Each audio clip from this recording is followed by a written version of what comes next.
I'm Alex Radcliffe from Board Game Co. I'm Professor Meg. And we are continuing with our very last video in the top 100 games of all time as of 2024 series. Until next year. Until next year. Then we'll be back with 10 more videos. As of 2025.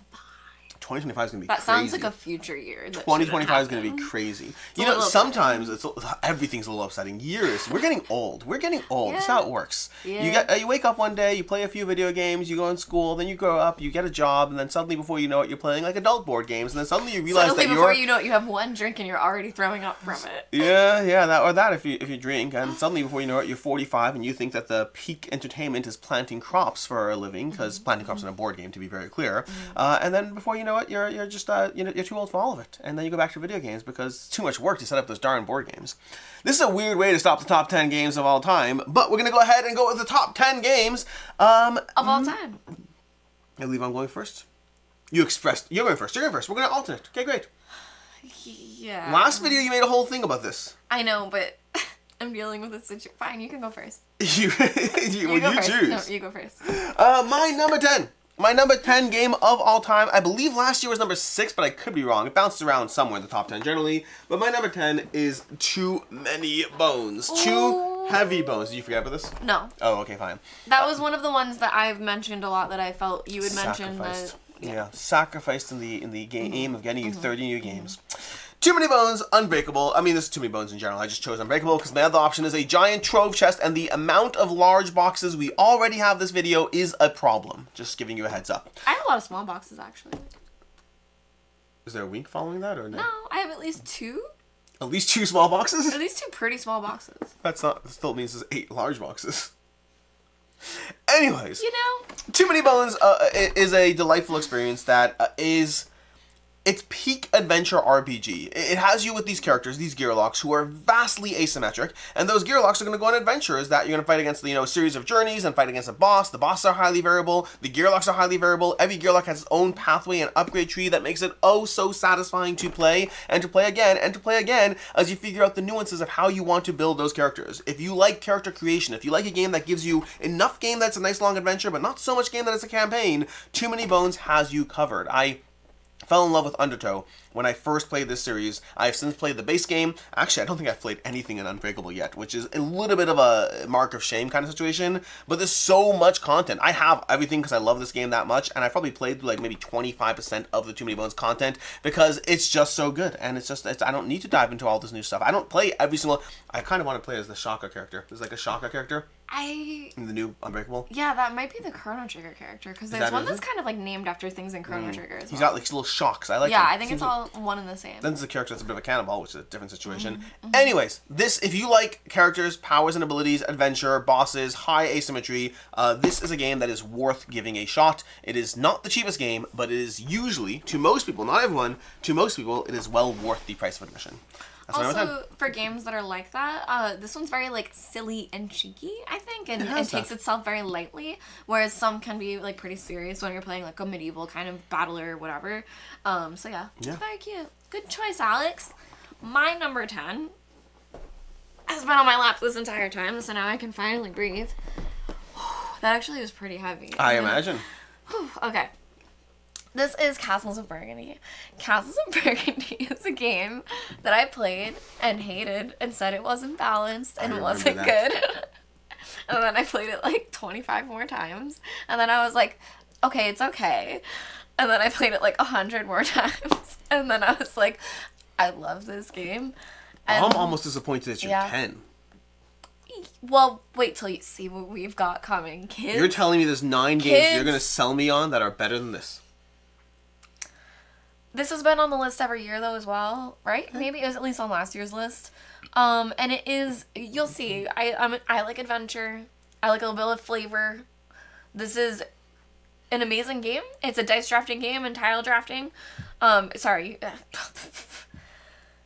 Dice using to draft tiles, then you're placing them into your duchies, and you're using that to score like all different types of tiles, like the animals and the sails, and then you have the base tiles, which are amazing. And yeah, I think this game I really, really love. And I love how it doesn't change. I love how some things change, like what comes out, but you can always expect like the same abilities and the same, general structure and the same amount of rounds, and you know exactly when the game is going to end, and you know how many turns that you have. So it's very, very predictable, and I do love it, but I think because of that, it's a great staple. It's a great staple, but it is, like I said, predictable. I guess. I won't fault you. 3 years ago, it was my number 2 game of all time. I believe maybe it might have been 4 years. At one point, it was my number 2 game of all time. Then it dropped to like 27 for me. So, and for those of you who paid attention, it has not yet been in my top 100 this year. I really enjoy this one. And it hasn't at all? It has not been in my top 100 this year. I think I might like roast Alex's top 100 because some games that you put in there, like compared to how much you play this and stuff. Yeah. I don't know. It has not yet been in my top 100 Oh, I thought you were saying it's okay. No, I'm saying for those who noticed, this is either not in my top 100. Sorry. Or it's somewhere between 1 and 9. I was like, okay. That's why I was shocked it was your 10. I was like, I feel like you're a liar if it wasn't in your top 100. No. But this makes sense now. My number 9.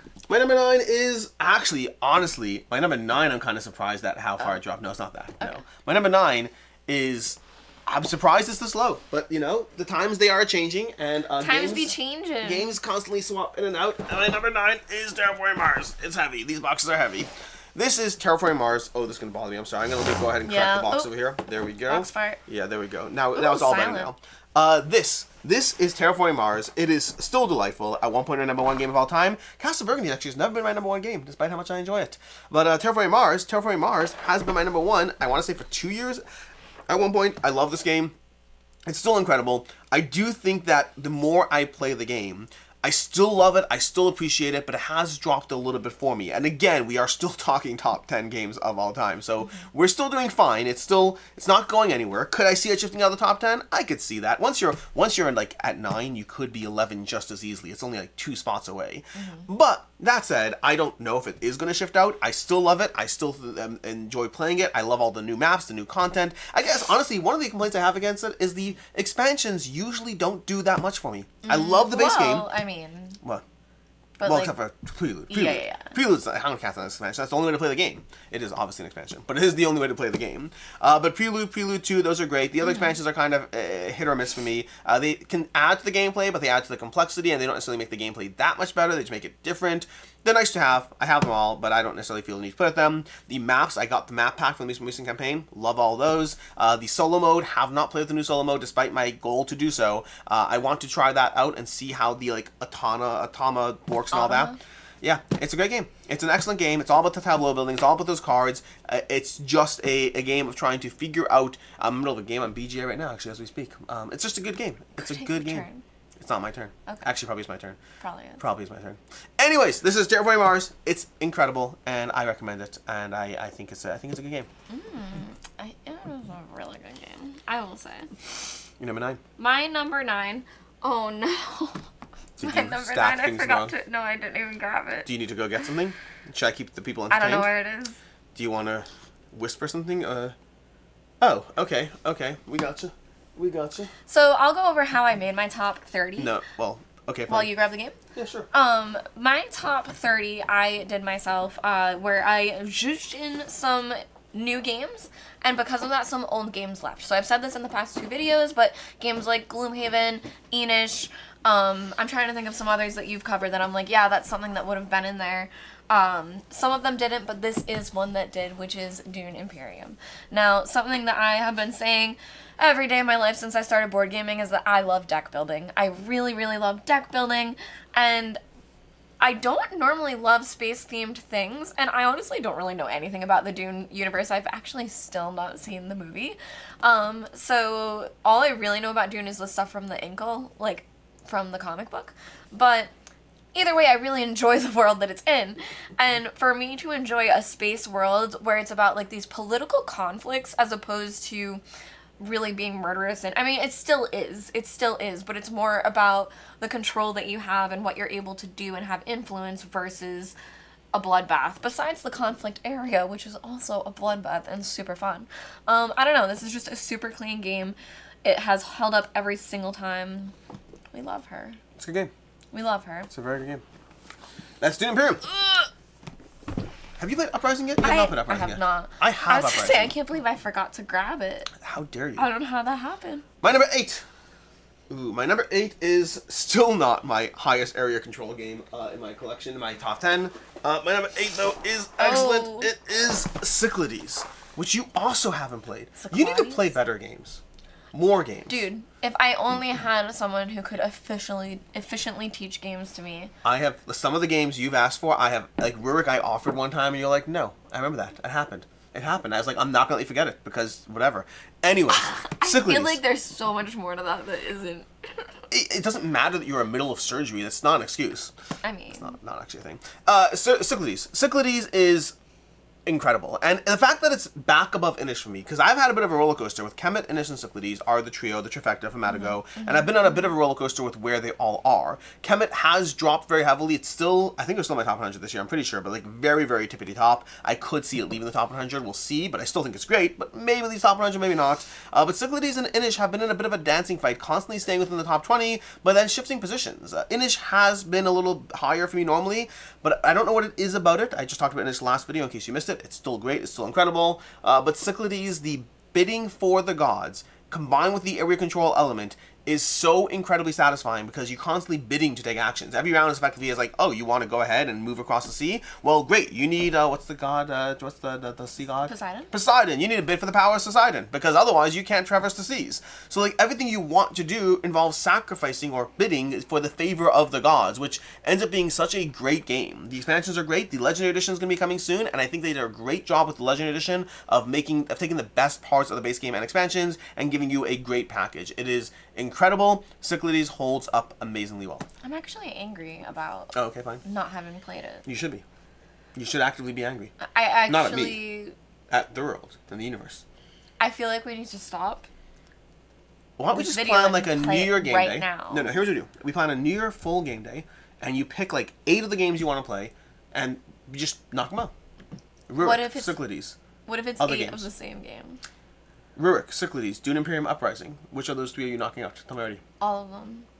What are you playing? Clank Legacy 2, baby. Anyways, to your number 7. 8. Your number 8. My number 8 is not gonna be picked up. I don't want to take it. It's Terraforming Mars. My number 8 is Terraforming Mars, and I held in saying it when you were talking about it, but I remember the first time I played that game. That was a game that I hadn't looked into at all, didn't know anything about it. This was like years ago, and I was just at a game store, found it, decided I wanted to learn it, set the whole thing up, and I was just blown away. Like, I was like, this looks cool. It looks fun. I'm gonna try it. I want to play more board games. And I didn't really understand until I was actually playing it, and then I was like, oh my god, this is so much fun. And Terraforming Mars is similar to what I was saying about Castles of Burgundy, but different, where there's a lot you can expect. There's a lot of things that you can see on the board, you know everyone's income, things like that, and all the actions that you can take. It's actually limited, the amount of actions that you can take, but the way that you chain them and feed them into each other and squeeze out, making more resources out of more resources. You have like a little bit of money, and then you can do a little bit more and play this one card, but then it gives you a little bit more plants, and then you can finally do a thing, and then that gets you even more money, and then you can play that one other card. It's very, very fun. It's fun. It's a fun time, you It's guys. a fun game. I am surprised it's higher than Castles for you. Yeah. I am surprised that. I think it's more depth. I think I like the variability and depth. There's more variability, which actually is weird for me. It's weird for me. Yeah. Anyways. And again, like, we were going to say this 1,000 times, Probably. but this is on BGA now, Yeah. and that has also reinvigorated my love for it, that I've been able to play it a lot more because I'm playing it online. My number 7 is also on BGA, but I don't recommend playing it on BGA because I thought BGA was an okay adaptation Baga. and not the way the game shines. That's when you call it Baga. The game shines in person, not on Baga. And my number 7 is the highest area control game in my collection. I think so. Yeah, What I'll is say that. it? It is DEI. Oh, I have not played this still. I still haven't played that, love which is crazy. DEI. I think this is incredible, and the fact that it is higher than Cyclades and Inish and Rurik for me is a little insane.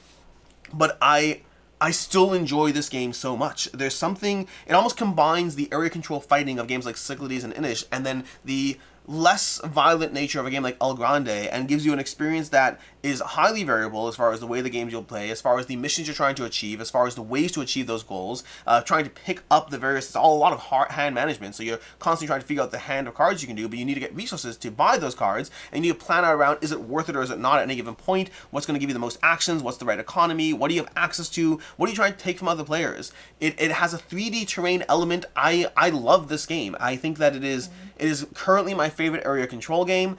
There are, don't get me wrong, we're talking about like a whole bunch showed up. We have between Rurik and Cyclades and DEI and what else I have? Inish over there. Like there's a bunch of amazing, incredible area control games out there giving you fantastic experiences. But some of the best are going to 11 and downwards, or Inish. What was Inish? Inish like 13 for me? Whatever Inish was. Going from Inish downwards. Somewhere. In the top 20 games for me, there still are like 4 incredibly solid area control games, of which DEI, Divide at Impera, is my favorite of them. And something I'd like to say, I haven't played it, but shout out to the card, like the actual graphic design. Yeah. Because accessibility with like graphic design and like how things synergize and just how it's intuitive for players, I think is a big deal. And their cards are very beautiful. That I've seen people playing. I've seen some gameplay, so I've seen it, and it is really, really beautifully done. It's good functionality, good visibility, beautiful and well produced in all ways. And I haven't even touched the expansions yet. Should at some point, but I haven't yet. You guys, we're returning to an oldie but a goodie that stays on the list. But that is going to be Miss Final Girl. Final Girl is a game that I'm probably going to talk about for the rest of my life. And honestly, I love it so much that I kind of almost want a new version now. Van Ryder, if you're hearing me and listening, like, I don't know, I don't listen to me, but Final Girl is a solo game, and it's a game where you are using this card system with time to take certain actions. So you have different cards that are always available to you, but when you use them, they kind of have a cooldown where you can't purchase them for an entire turn, and then you can get them back the next turn. But then some of the better cards all cost you time. But to be able to use actions, that also costs you time. So you're constantly spending time as your resource, which is really... I say this all the time when I talk about Final Girl, but it like makes me... It's just so cool and thoughtful. I think that it literally makes sense that for me to do something like an action, like searching for something, will take me time. But thinking about my future actions and planning them out is also costing me time. But then some things like the melee attacks don't cost time because it's like a quick boom. So it's just really, really well done. And they have so many now that they have different locations and the different villains that you can fight against and mix and match them all together. This is the North Pole one with Mrs. Claus and Krampus. But yeah, I love this game still. I was just talking to somebody about how they should do a classic monsters. Final Girl classic monsters. The Blob, the Thing, So Swamp Monster. they do have like a huge Discord community that I know that their Discord community kind of shapes a lot of what they decide to do. But I don't disagree that would be really cool to do like a series. Yeah. Final Girl, the A24 lineup. That could be kind of fun too. Lots of things you can do. Anyways. I was thinking Wicked. It's not a horror. Where it's Alphaba and Glinda. I mean, it kind of is when you think about it. In a manner of speaking.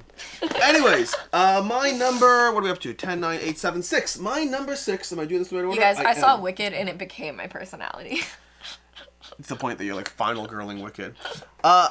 They should do Dice Throne. Alphaba versus Glinda dice set. Get on it, Roxley. Ideas. I'll take 5%, thank you very much. Anyways. Oh! My number 6 is new to the list in a manner of speaking. In fact, from my games over here, I want to say the only one that's new to my list this year is 6. But it is only half new to my list because I've been talking about this game for years, ever since I first played the prototype, and I've been excited about it for years. Isn't DEI new to your list? The DI was on my list last year. Oh. It was already there last year. So I thought it came in at the end. No, I only played it for the first time towards the end of last year, but it's on my list. But this one, Primal, another giant white box over here, because I'm running out of space for these giant boxes. Primal is my number 6. I love Primal. I'm having so much fun playing through this game. It is... Oh my gosh, how do I even describe this? It's a boss battler. That's the ultimate thing of what it ultimately is. But it's a boss battler that's all about the hand management. It's all about trying to build your characters for either a campaign or single shot. But either way, you can build your characters, develop how they're going to line up, pick their gear against the monster and their specific attributes of the monster you're trying to face off against. It has all the aspects of a classic boss battler, but it has such incredible card play. It's very reminiscent of Marvel Champions, which is the thing I constantly say. But it's just, it's It's an accessible campaign, coming out like 11 missions for the campaign. It makes it very accessible, very absorbable. It gives you great single shot that is genuinely fun. Like if you like playing Marvel Champions and building a deck and playing against a boss, this has that gameplay. It has table presence and the visual aesthetic. I love the crispness of like the kind of, and I know you don't like this as much, the almost black and white aesthetic of the cards are very like just it's beautiful. It's a beautiful game. It's beautiful in terms of production. It's beautiful in terms of the miniatures, the table presence, the gameplay. Plays well solo. Plays well 2 and 3 players. I don't think I've ever actually played it at 4. I don't think I've played it at 4. I played 2, 3, and solo. There is a standee version, right? No. Oh, it's only the miniatures? Only miniatures. Oh. Yeah. It's a great game. I love Primal. It's my number 6 game of all time, at least as of right now. It's great. I highly recommend it if you like. I mean, it's expensive. That's the downside. And it takes a lot of space. That's the other downside. But if you can get past those 2 things, it is an excellent, enjoyable game. The dragon is kind of bubbling a little bit. Yeah, I don't know what happened. Is it from your light, maybe? No. This over here, this is an actual... So, I'm not sure if it's supposed to be intentional. Is it him? You tell me, if you have Primal, is this intentional? Like, I can never actually tell, but there's like a little bit of bubbling on... It's only him. I know, that's why. Like, feel his head. You see, it could just be ridged intentionally. I can't tell. It doesn't seem it. I don't know. But yeah, if your box, I think I just got it wet at one point and it bubbled up a bit, but it did so on his crest, so I feel like it could be like an intentional design choice, or not. Happy mistake. Yeah, that's my number 6. Okay, well, I don't know where it's gonna go. These boxes, for the record, for the rest of this top 10, my boxes are just gonna be all over the place because I can't keep them in the I'm trying to drink this as quickly as I can because I'm so anxious about my coffee on the table. Okay. It's my number 6. It's Primal. You're number 6. My number 6 is Primal. What are the odds? It is. Again, I was looking... Okay, so Alex is kind of shocked because whenever I play Primal, I'm a little, like, bratty. And I think it's because visually it does not bring me in. Visually, I don't... You're so shocked. I don't love the cards. If you guys look at any of the cards, they are just black and white. The art is beautiful, so nothing about the art, but it's just all black and white and just very... like that. So for me, I don't love that aspect of it. However, it's deck building in the sense that when you level up, you get to change your deck and really augment and change what you do when you go into every challenge. So it's not like classic deck building like as a mechanic, but I really enjoy the progression of the characters and adjusting your different decks and going into it. That for me, I started with TCGs. I love stuff like that. That for me, it almost is reminiscent to Gloomhaven to me. That in Gloomhaven, when you would level up and you would get new cards and change them into your deck, you would be like, okay, great, now I want to try this. Yes. I just adjusted my deck. It's like a little bit stronger now, a little bit better now. I want to go and use it. And this does give me that same feeling where when I'm deck building, I really, really enjoy it. But that being said, I do love the mechanical gameplay of the deck. That's pretty much that's where it hits for me, and it's great. But the lore of it and stuff I'm not really as brought into as like the other games that I've been playing. So like the monsters themselves and fighting them and like the theme of what brings you into the game, that so much isn't really bringing me in. But another difference that I've noticed is that you've said that you feel the way that the cards are played, you don't necessarily notice a difference between the different factions feeling like they're... So I notice very strong gameplay in the beginning. Okay. When I first played Primal, I gave that critique. Over time, I've noticed more and more the characters feel very different. Also, you haven't played the 2 new expansion characters. They feel very different. Yeah. The thing I don't always feel is I don't necessarily feel like... I think my original critique was I don't feel a ranged character feels like a ranged character. There is that sense of volleying, but it doesn't really do much because you're right near there on the board. And I'm playing the ranged character, and I think to me... It's not that they're ranged, it's that they're the bow and arrow. So to me, as opposed to feeling ranged, you're constantly flipping through your deck, and to me it feels like I'm drawing arrows like super fast, like... and I'm just going to keep going. So to me, it does feel like... Oh, I like it. I mean, it's good. Yeah. But to me, that the gameplay always felt thematic. That's like, I think you'll like actual deck building and the card play and the way the abilities trigger and how you get to use it and balance it, really fantastic. And next time we do a challenge, you should choose one of the new characters. They are very fun. I really love my character. Oh. I know. We'll see. Okay. I love my character. I love my character so much, I don't even change my bow. I use the one fire bow, and I won't ever change it, and it's amazing. Yeah, one of the things I love about Primal, which she's undermining at that point, is that by facing off against different monsters' strengths and weaknesses, you're actually incentivized to change your decks and your structures around those monsters. Sometimes you just don't have to, though.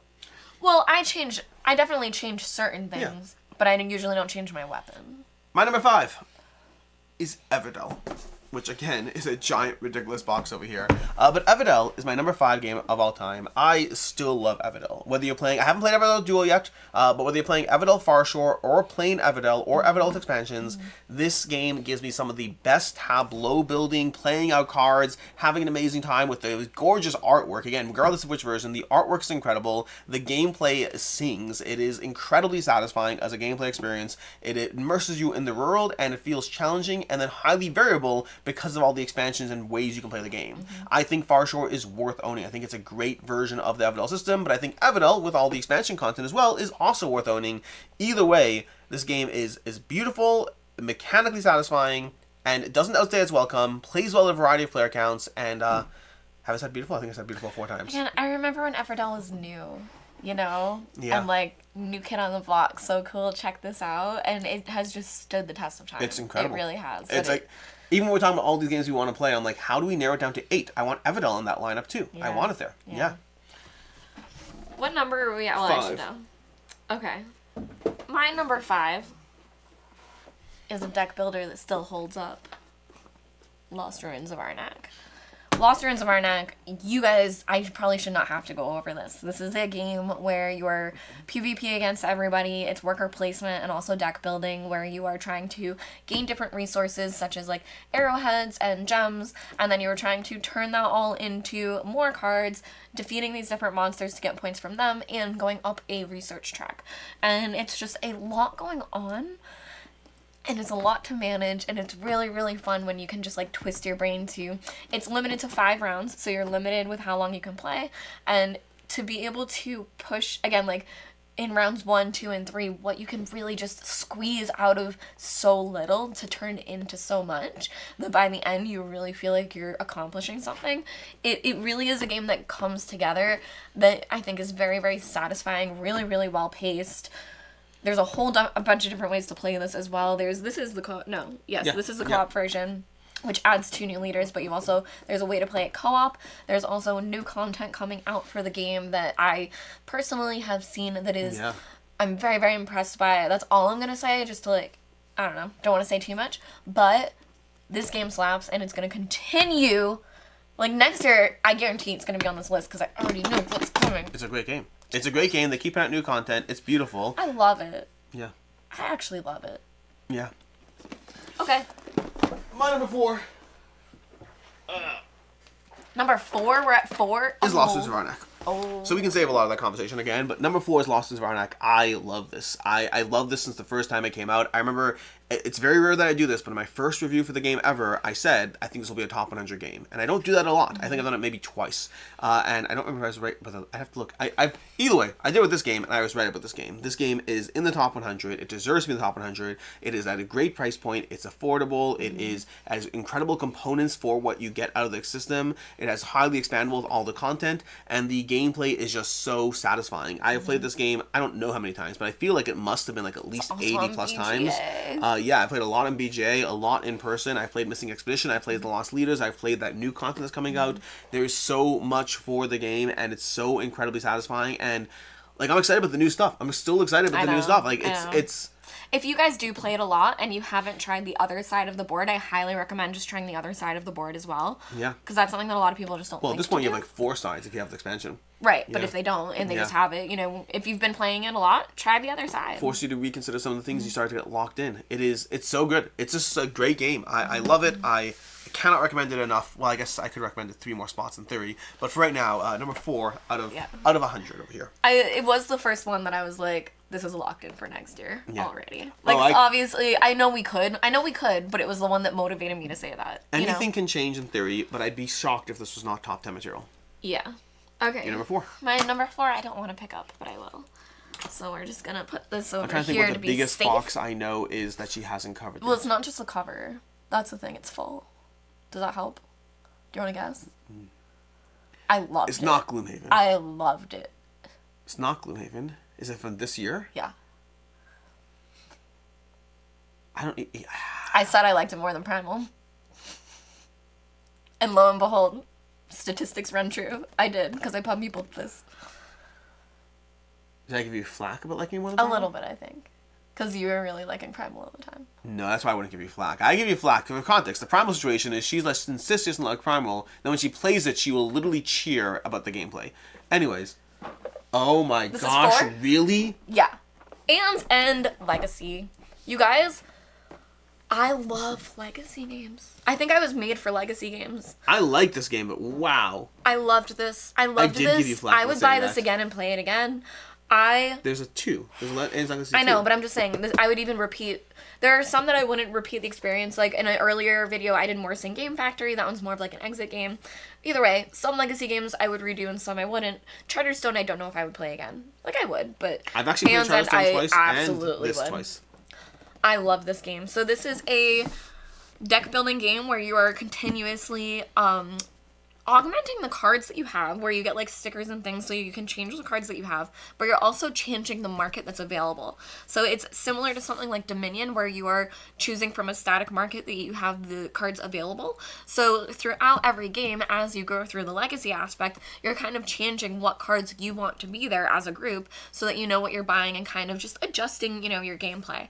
But this game, again, is one that has a great memory where there's a sticker system, and this one also gives you a lot of choices where it can say like, okay, you can do this, but it's going to cause that, so do you want to do it? And it gave you a lot of points of, there wasn't necessarily a consequence, and you're like, yeah, sure, I guess. And then sometimes it would come back to bite you. So I really, really loved this one. I did not realize how much I liked it. Wow. I love Legacy games. I know that. I really love Legacy games. Yeah. It's a good game. Hands on Legacy. I loved it. I had a blast. You need to play Aeon Legacy, the 2, and then film your top 2024, because you have a bunch at this point that have been added. I liked this one, you guys. My number 3, I did say I liked it more than Primal. You did, but then I thought. And I genuinely loved it. My number 3 is Cthulhu Death May Die. Ooh. A consistent favorite, one that always, again, like we're talking about games that'll show up. I don't know where this will be next year. It'll be in the top 10 somewhere. I can't imagine otherwise. We talked about it just in the last video, if you checked it out. Meg brought it up, so I won't go heavily too much into it right now. But Cthulhu Death May Die, I love the escalation of this game. I love the accessibility. I love the going mad. The fact that you as a character are constantly getting more powerful, but also closer to death. The fact that the elder gods you're fighting against are going to be ramping up in difficulty as you power through their various iterations. And so that results in a crescendo of you being way overpowered and them being overpowered and seeing who wins. I love the sheer amount of character variety. Do you know in the newest set over here, they actually finally mix up, there's new general abilities now. Oh, cool. So yeah, so now it's not just like brawler and gunslinger. Like there's now cool. more general abilities being mixed in. The expansion, the second edition, whatever it is, third, I guess season 3, whatever it is, added all those items and relics. This is one of the most cinematic gameplay experiences I have ever played. In fact, looking at the other 2 games in my top 100, this is the most cinematic gameplay experience I would say I have as my collection, as far as the sheer level of going in as a team, facing down against the big bad, taking it out, and or losing, either way, is incredibly satisfying. I just sold another copy of this yesterday. By sold, I didn't sell it. I got someone to buy another copy like yesterday. They're like, okay, great, I'm buying it. I went all in now. It's a great game. It's a great game. Intense co-op. Yeah.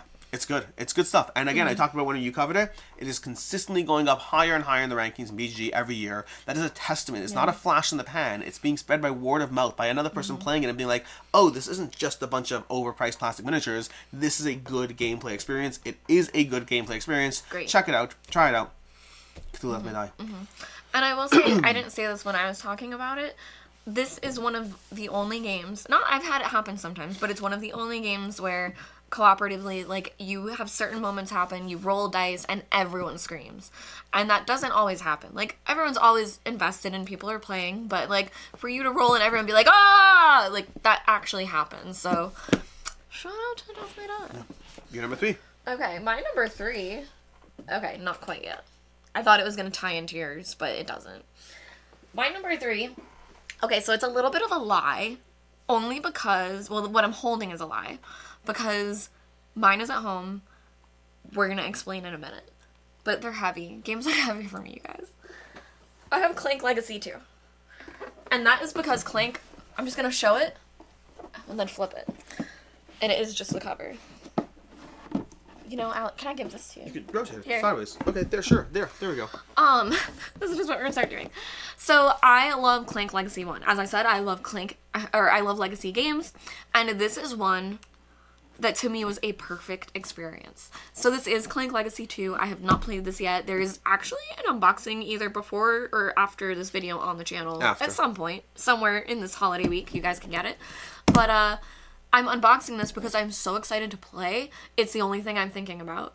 And so this is really just for Clank Legacy 1. I highly recommend it. It's an amazing Legacy experience. It is competitive, so you're going to be playing against each other with the classic Clank system, Legacyified by Acquisitions Incorporated, who are absolutely hilarious. I thought of all the games, here's the thing, guys. You know me. You know the games that I love. You know what I would put in my top 5, whatever. You know what I thought of another one that got bumped out was Dice Miner. Life's hard. I know.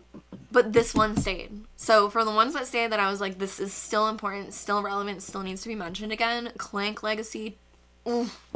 I want to play the highly original recommend. Again. I want to play the original again because of how much you like it. I liked the game. I tapped out of the original. I think they're so funny. Yeah. The Acquisitions Incorporated guys are very, very funny. I'm excited to play. We'll see what happens. So, actually, can I tell you something like a little tangential? Sure. I did the unboxing. Yeah. Spoiler alert for the unboxing, you guys. There are coins in it. Because I believe there are scratch-offs. I mean, it's not that spoilery. Okay. I just wanted to warn you, though, that it might make Legacy games having scratch-offs. If that spoils your day, no. But does that make you turn you off from the game more? Because I know that I hate scratch-offs. Yeah. But I deal with that. Pandemic Legacy is one of my favorite Legacy experiences, and it had scratch-offs. Okay. So. And that's one I haven't played yet, you guys. By the time I was really deep into Legacy games, Do you want to play Pandemic Legacy? I don't know yet. I'm not into the concept. I think we should make this happen. Yeah. By the time I wanted to play it, we were, mid... I think we should make this happen. Yeah. I think it'll change your mind. We'll see. But I've always been like... Ticket to Ride Legacy and Pandemic Legacy are top-tier Legacy experiences for me. Mm-hmm. I liked Clank more than Ticket to Ride. Well, that's just It had a lot more flavor. A lot more heart in it. My number 2. I'm sorry. Honestly, I think I might have liked Charterstone more than Ticket to Ride. What? I'm sorry. What's your number 2? We'll come back to that later. I like Charterstone. I played through it twice. It's so cute. Okay. My number 2, I'm just Charterstone gave me a lot more things to customize and variability. Like, I was naming people. I had, all my friends. I got to pick all my own buildings and stuff. This is not manageable. Literally, it's not manageable. It's too much. I'm trying to lift up large boxes over other large boxes. Oh my gosh, I can hear everything moving in it. And then not worrying about what is and isn't moving. We're going to just move things around. This Death by Die box is going to break. Yeah, I'm a little worried it will. Pick this up. Just pick this up. I'll grab it out. I'm so afraid for this box right now. Okay. There we go. It's Vindication. I'm going to move this at the back. It's okay. The rest of mine, that can even go here if you want. Oh, it's fine. The rest of mine are small. This is my workout.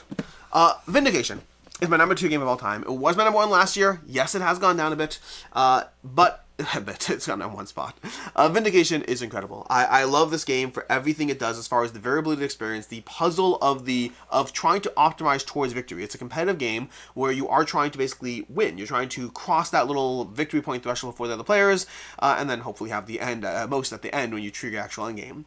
But there's so much to the actual experience as far as trying to find your pathway to victory. I love the puzzle of it. You have these companions, you have these relics, these traits, these monsters, and you're using all those 6 card types as well as the way the board develops differently every single time to try to figure out how do you think you can win this game. What combination of everything at your disposal is going to give you the competitive advantage? And I love that kind of puzzle in a game system. I love the way it forced me to consider everything at my disposal and then choose a path forward. It's going to be not that similar from games like Cyclades or DEI or Monsters of Arnak.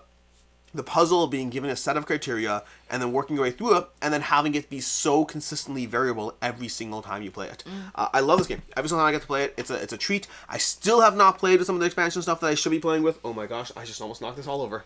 We're going to have a problem here. But yeah, Vindication, my number 2 game of all time. Is it even in the shot? Is it worth keeping on the table? My God. My God. Anyways, my number 2. Your turn. What's your number 1?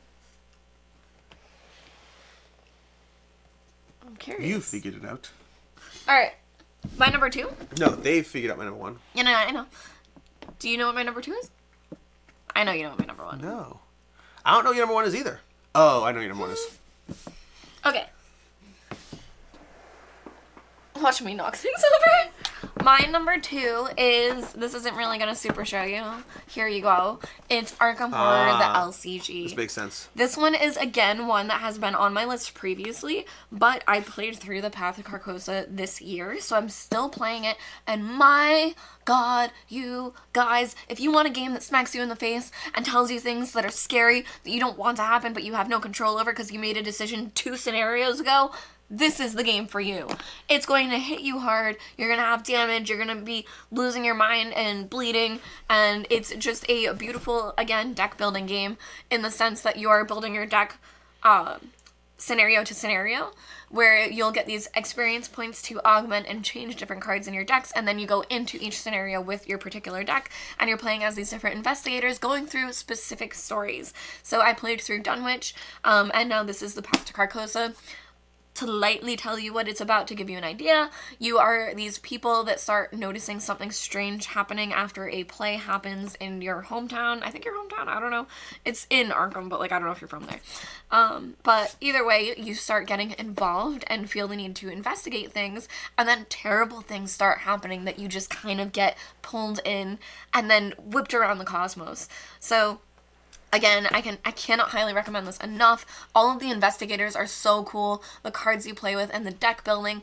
I was playing as Jacqueline Fine, and I wanted a certain spell, and then turns out that spell was a card, and I just had to like go get it, and then I got the experience points and I put it in my deck, and it was just so fun to think like, I want to do this. How do I do it? And all of the investigators feel powerful in like the abilities that they do, but still limited and very, squishy sometimes. I love the memory that this game has. I love the choices that it has you make, and different things have different consequences, and there are multiple outcomes that you can end up reading depending on the choices that you make and what you're able to do successfully. Every time we talk about this game, I want to play it more. I would play it. When? After this. After this. That's Arkham Horror. My number 1 game, which you've all figured out, and she's going to go, is... Oh. The Castles of Burgundy. You never, I guess. The math works out. It's still, Okay. we talked about it in this video. Well, I implied it heavily in this video. The Castles of Burgundy. We've said all the things to say about this. The other thing I'll say here is about positioning, because the Castles of Burgundy is Stefan Feld, incredible experience. The Waking Realms quality or production has definitely elevated the table presence, but honestly, it's the game that carries it forward. That's just all gravy on top of it. To me, this is one of the first games I ever purchased. I have from my original purchase of games, I have 2 games left: Seven Wonders and Castles of Burgundy. Technically, Sentinels of the Multiverse now too, because that's Has this ever been your number 1? This has never been my number 1 until this year. It got to number 2 a few years ago.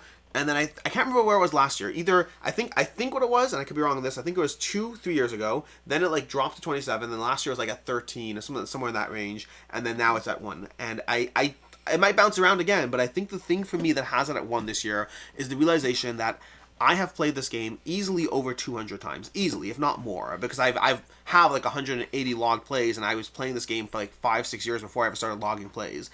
It is consistently an experience I will never ever turn down. You can pick any other game in this top 100, and there are some situations in which, in the top 10, not top 100, top 10, let's say, you can pick any other game in this top 10, and sometimes I might be slightly in the mood of something else. If you're offered DEI, I'll be like, most time I'll say yes, but sometimes I'm like, let's play Lost News of Arnak, whatever it is.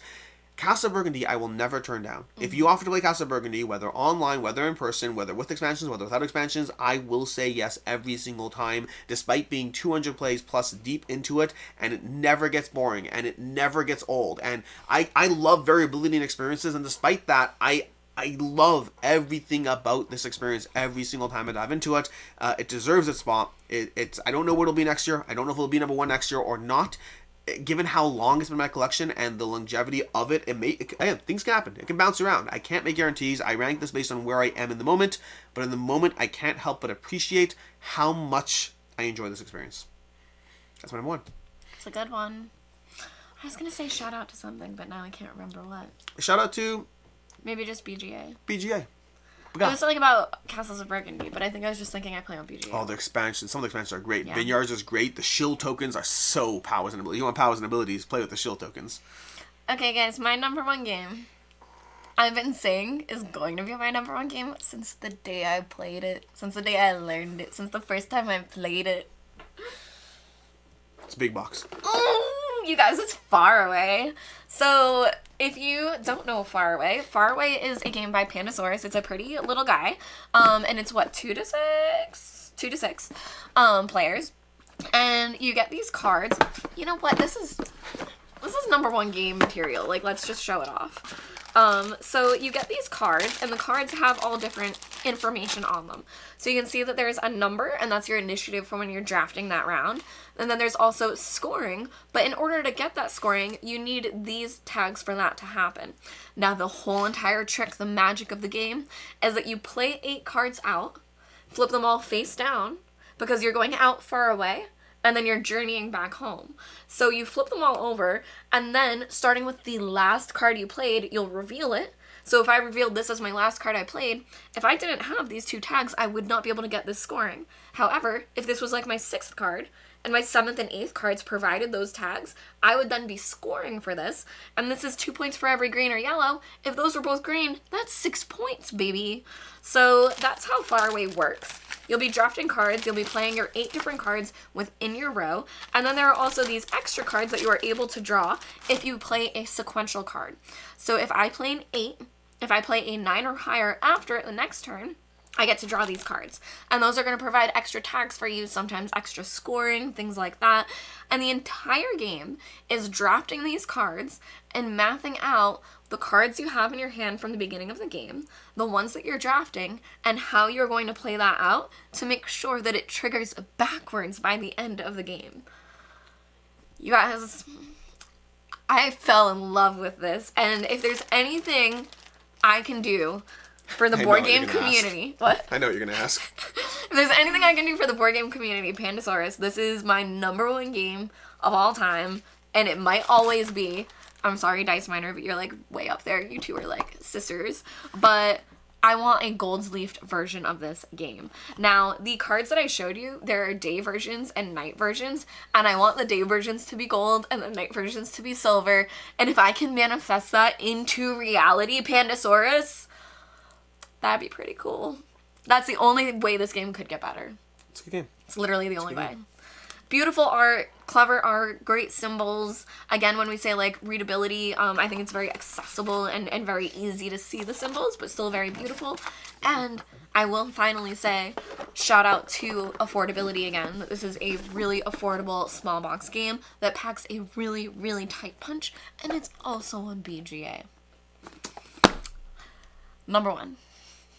This has been your top 100 games of all time. 1 through 10 in this particular video, but there are 9 other videos you may have missed to go ahead and check out in case you did miss them. Question? And there'll be a video coming up with all the stats about the top 100. And what's your question? Was Faraway in your top 100? I can't remember. It was either just outside or on the top. Okay. I think it was in the top. If I recall correctly, it was in the top. You put So Clover over this? Hell yes. Come on. Hell yes. So Clover is... Oh, we're going to fight now. So Clover is incredible. No, we're not, because I'm right. Let us know in the comments below. Would you choose So Clover over Faraway? That would be or fun Faraway one. over So Clover? So Clover or Faraway? That specifically. Yeah, just go ahead and do that. Let us know. Let us know in the comments down below. Anyways, until next time, I'm Alex Radcliffe from Board Game Co. I'm Professor Meg. And as always, I hope you have a good one. See you next year.